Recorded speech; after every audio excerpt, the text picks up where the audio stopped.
And now to the shocking admission in federal court.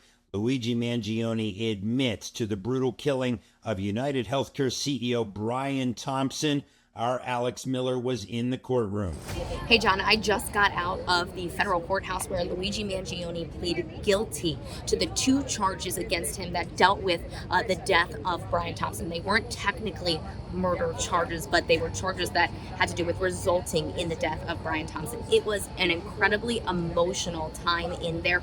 Just before the hearing began, there were 2 rows filled with Brian Thompson's family and his friends.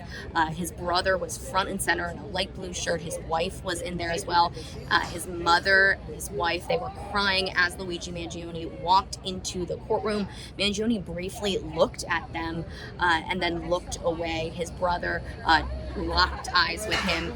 He was staring at him the entire time. Now, the point of this proceeding was for the judge to make sure that Mangione knew exactly what the charges were against him, that he understood the guilty plea and what that really means long term. He said yes to all of it. We learned one interesting tidbit, that he had taken some trazodone 2 nights ago to help him sleep, but he admitted that he committed these crimes. And they were interesting anecdotes about how all of this happened. He said that he had dealt with a broken back and pain for years, and after years of that pain and talking with others who had had a lot of pain themselves and dealing with the healthcare system as a whole, that he got angry and he was frustrated with the system.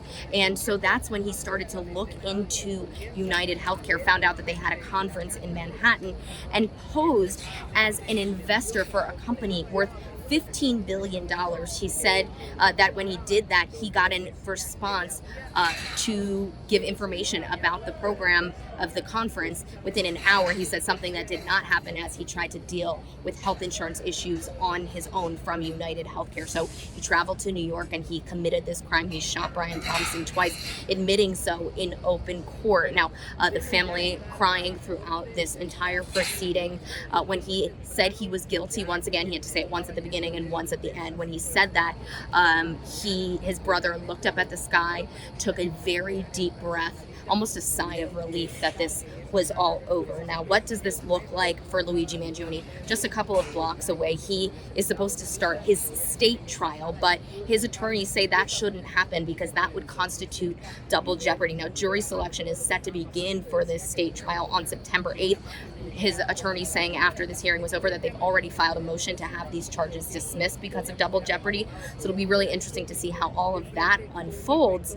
And now he also has to deal with the sentencing for this. He faces life in prison. But what's interesting about this is, though there is no plea agreement, he did not strike a plea agreement with the government. They did recommend 24 to 30 years in prison, even though he faces the potential of life in prison. That is not what they asked for. Now, it is going to be up to the judge. There's going to be a probation report done in the next 2 weeks that she will read and consult. And then his sentencing is going to be on December 18th at 11 a.m. So there's still a lot to unpack here between this case and his state case as well. Alex Miller, Scripps News Group, New York. And now let's catch you up on all of the details of this gory plot. Prosecutors laid it out outside of court. At 6:45 on a December morning, Luigi Mangione stalked and murdered Brian Thompson in cold blood on a public sidewalk in Midtown Manhattan. Just a few moments ago, Mangione pled guilty to his heinous act. This was not a spontaneous act of violence. It was deliberate, calculated, and premeditated. In the days leading up to the murder, the defendant very carefully prepared for the attack. He tracked Mr. Thompson's whereabouts, conducted surveillance along the route he knew Mr. Thompson would take, and positioned himself to carry out the plan. Mangione attempted to send a public message through violence, but the message that emerges today is very different. Violence is not a legitimate instrument to promote any political or social message. Today, the Southern District of New York, together with our law enforcement partners, writes the final chapter of Mangione's federal prosecution.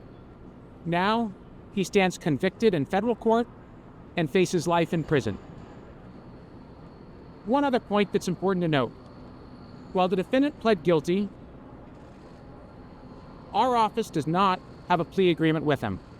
Instead, he pled open, which means he pled guilty to all pending counts in the indictment. There are no accommodations or concessions, and we are free to seek the maximum penalty under the law.